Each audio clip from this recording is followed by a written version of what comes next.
Hi friends, welcome to day 51 Daily Current Affairs. Today first news is 4 PLA soldiers died in Galwan.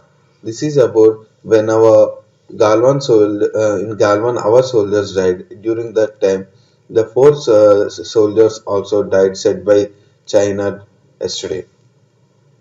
China on Friday said for the first time that it had lost four soldiers, including a battalion commander, in the June 15 last clash in the Galwan Valley, breaking its silence over the number of casualties suffered by the People Liberation Army. The PLA said the announcement made 8 months after the clash was aimed at honoring the soldiers and setting the record straight after it accused India of its distorting the truth and slandering the Chinese border troops. 20 Indian soldiers died in the clash, which marked the worst violence on the border since 1967. The official PLA daily said five Chinese frontier officials and soldiers stationed in the Karakoram Mountains have been recognized by the Central Military Commission of China for defending national sovereignty and territorial integrity, one of whom was injured. And the disengagement at Pangangso completed. Recently, the disengagement process was started and it was completed. India and China have completed disengagement on both banks of Pangangso Lake in eastern Ladakh, and 10th round of Corps Commander talks are to be held in Moldova on the Chinese side around 10 a.m. on Saturday to discuss pullbacks from another friction areas, a defense official said on Friday. Disengagement was fully complete as per an agreement and had been jointly verified by both sides, a second official said. Next. The shadow of NASA. This is the shadow. The shadow of NASA's Perseverance rover is seen on the surface of Mars as it lands on the planet. With this, NASA is set to become the first space agency to fly a drone in the atmosphere of another planet. Perseverance rover. Modi launches slew of infra projects in Kerala. Prime Minister Narendra Modi inaugurating various projects in Kerala via video conferencing from New Delhi. Pinarayi urges Centre of continued cooperation in implementing works. Prime Minister Narendra Modi on Friday inaugurated a bevy of infrastructure projects in Kerala, including 2000 megawatt Pugalur-Thrissur high voltage direct current power transmission corridor. He said the power transmission corridor would ensure the transfer of large quantum of power from the national grid to the state and guarantee reliable access to electricity. Stating that development is our religion, the Prime Minister also inaugurated via video conference a 50 megawatt solar park in Kasargod and 75 million liters a day water treatment plant at Arvikkara, Thiruvananthapuram, and launched the work on two smart city mission initiatives in the capital, the 427 crore 37 kilometer smart road project and integrated command and control center at the city corporation. Okay. Little chef sets a new Asian cooking record. He's from Kerala. 9-year-old Hayan Abdullah whips up some 172 dishes in just 1 hour in Kozhikode.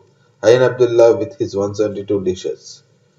Hayan Abdullah dreams of setting up a pasta bar and making everyone fall in love with pasta. It may sound insignificant coming from a 9-year-old, but not very much when one learns about Hayan's talent in cooking. This class 3 student of Sherwood Hall's Senior Secondary School in Chennai cooked up a storm at Feroke Kozhikode recently, setting a new record, gaining entry to both India Book of Records and Asian Book of Records. He wiped up 120 dishes in just 1 hour. The dishes he prepared include different types of salads, munchies, and doshas. Of them, a delicacy made by sausages is Hayan's personal favorite. National education policy is a milestone to self-reliant India, said by Prime Minister. It promotes research innovation. Tagore gave a call to work towards solving the problems of the poorest of the poor.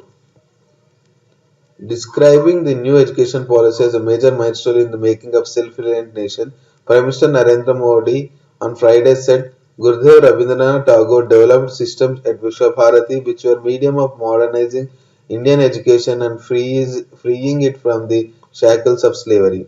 Mr. Modi, who was virtually addressing the convocation at Vishwabharati University, said the new educational policy promoted entrepreneurship and self-employment, research and innovation.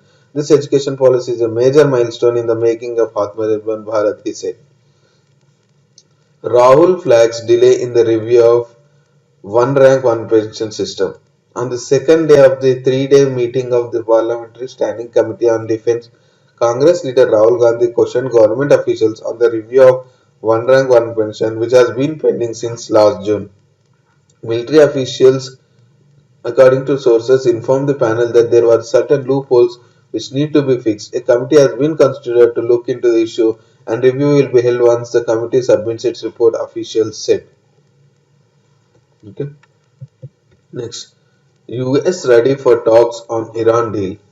Blinken tells EU that the US will re-enter the deal if Iran returns to compliance. Iran renews calls to US to withdraw all sanctions. Iran on Friday renewed its calls for the US to lift all sanctions imposed by former President Donald Trump after an offer for talks from President Joe Biden administration. Foreign Minister Mohammad Javad Zarif tweeted that Iran would immediately reverse its retaliatory measures if the US lifts sanctions.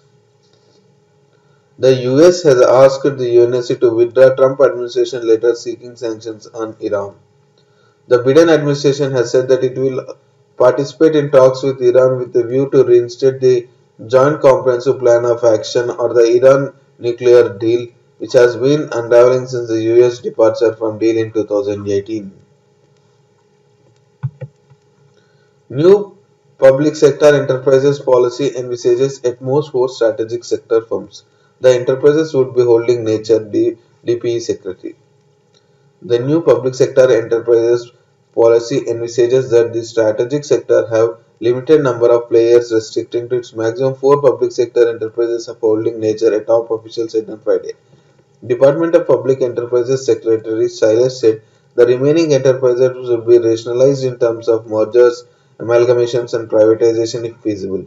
As per part of the Atmanirbhar Bharat Abhiyan, Finance Minister Nirmala Sitharaman had announced that there would be a maximum four public sector companies in strategic sectors and state-owned firms in other segments would eventually be privatized. The DPE Secretary was addressing a webinar organized by PhD CCL. Mr. Silas said we need to build our capabilities and emphasize our domestic production for global and domestic outreach at a globally competitive cost. Okay. Indian IT workers to benefit from US immigration bill. Per country cap for employment based green cards may go. In a major move that it will be benefit thousands of Indian IT professionals in America, the Biden administration had introduced an immigration bill in Congress which among other things proposes to eliminate the per country cap for employment based green card. So if they remove the employment based green card, it will be benefit to the so many IT professionals of India. Okay. Thank you very much for watching today's daily news and current affairs. We will meet again in tomorrow daily news and current affairs. Thank you.